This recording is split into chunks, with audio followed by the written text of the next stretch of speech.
Surprise! We're doing an impromptu coffee with Darlene. How's everybody doing? I'm gonna bring up my feeds and see if anybody's out there and kind of give you an update from my traveling weekend. I got back in late last night from Western Washington. Y'all, since I'm an honorary Southerner, I was in the car for 9 hours yesterday. I was never so happy to get out of the car. When I got home, I had to go over for Mr. McCullum's funeral. Hi, Denise. She's like, what are you doing? I'm like, surprise! And so I thought I would kind of update you on a couple of things since we missed our time together last night. I miss you guys when we're not together. So the first thing I wanted to update you on is we have some new machines coming to the website. Hi, Mom. Hope you're having a good cruise. Hi, Sandy Reese. So, the new machines coming is we have a 35 school bell out there now, and I just picked up a second school bell. I don't understand. It was almost 2 years in between buying one school bell and finding a new home for her and then getting another school bell. And all of a sudden, I'm like, they're all coming in. So I have 2 school bells that are for sale immediately, 2 35s.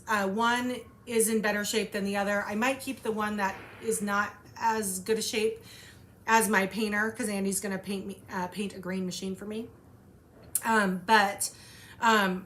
Then, dun, da, da, da, if you are a serious collector, you're going to want to tune in to this comment. We have hi. I know, Sandy Reese, what's with all the school bells? Hi, Linda Wood. I have a collector's school bell on the way. A 1934. According to the pictures, she doesn't look like she's even been breathed on.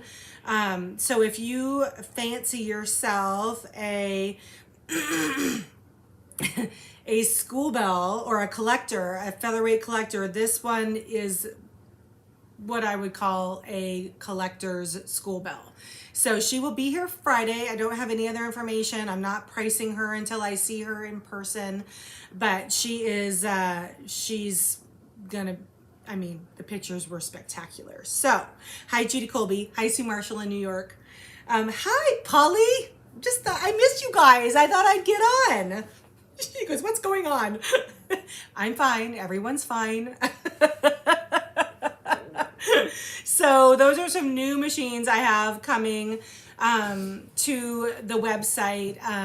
The other thing I wanted to update you on was the reason why I had gone over to Western Washington this weekend was to pay respects to Dave McCullum and his family. His celebration of life services yesterday we're in Mount Vernon, Washington, and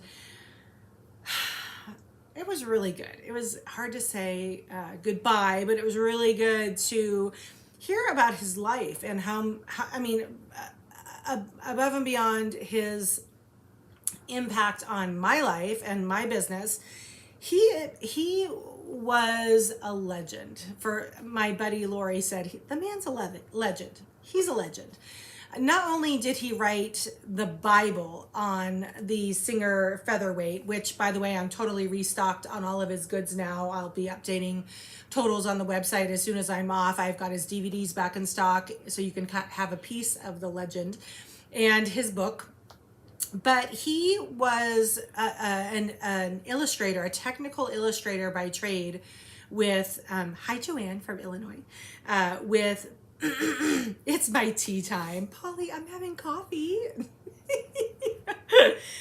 So not only does his book, is it filled with like really good like illustrations, but the man was an artist. I had no idea. He was a black and white artist. A lot of his pictures and work were on display at the services, and I took some pictures. I'm going to send them out to the on the socials, because like one of his prize featherweights was there, and it had gold dipped emblems, like the gold faceplate, gold throat plate, cover. I was just like, oh dang, that is a lovely combination.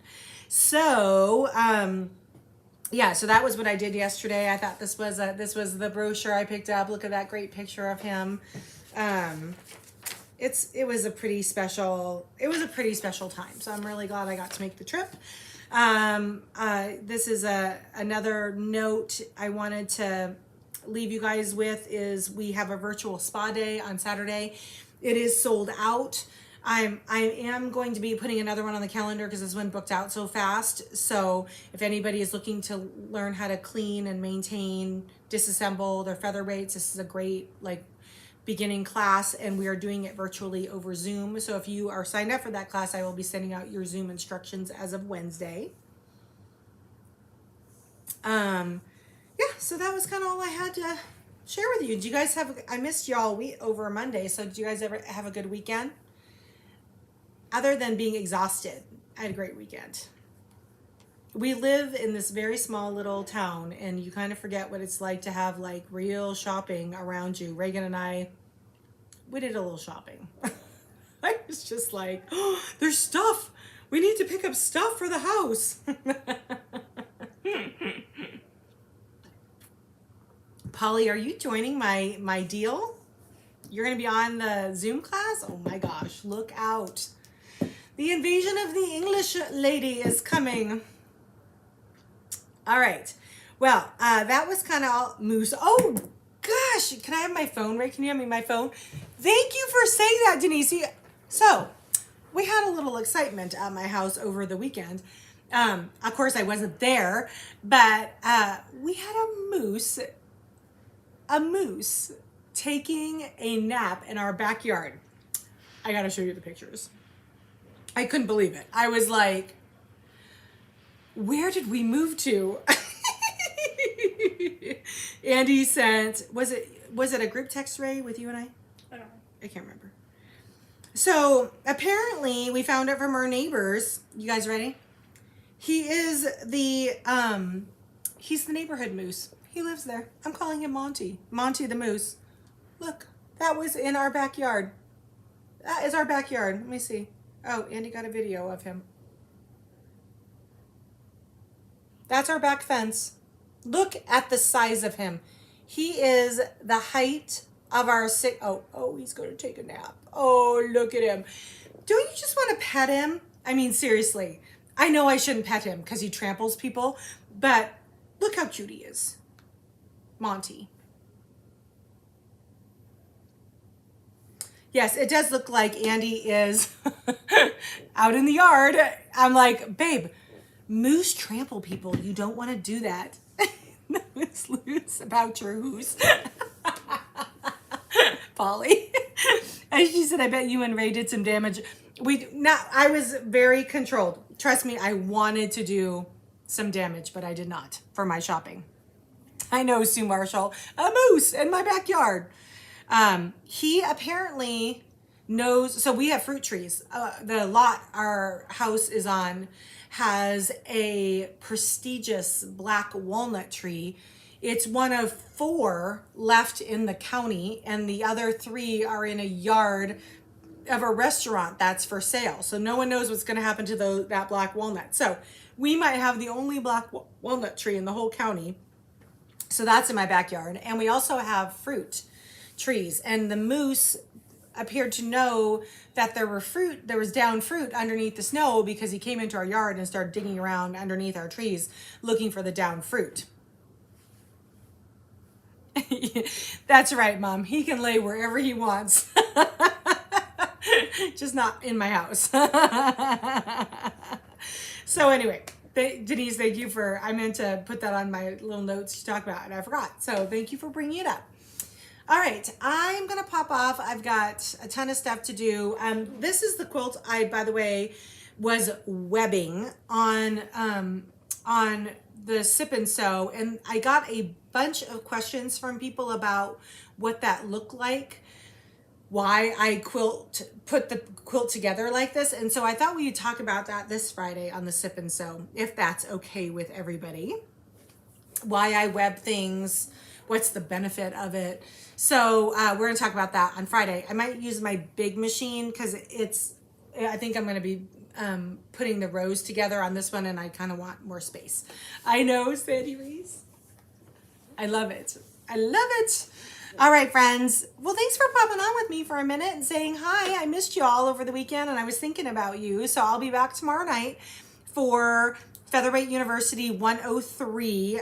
I believe it's the oil and lubrication video. I have to peruse my notes, but I believe that's what we're going to be talking about. Hey, Shan. Are we getting crazy weather? I see blue skies. I don't know. The fog was stupid yesterday. At one point, just after I crested the one pass between home and Western Washington, almost pulled over and started crying. I couldn't see a car length and a half in front of me. And I wasn't following anybody, so I could barely see the road. And it had a lot of snow, and they sand a lot up there. And so the sand was covering the dotted line and the solid line, and it was bad. Like, I was very thankful to get home safely last night. So thanks, Polly. Aww. Oh my gosh, Shan. No one wants to hear about how you're in shorts and flip-flops. No one wants to hear about that. Especially not me. What to see what my outside looks like? Did you see all that snow? The river has revealed itself again. That's a good thing. Can't wait to come to Phoenix in a few weeks. I'll be like, Andy, just send my things. Woo! All right. Almost spilled my coffee. That would have been bad. All right, friends. I will talk to you tomorrow night. Thanks, Sybil. She said great colors. This is Pinkerville. Tula Pink's Pinkerville line. All right.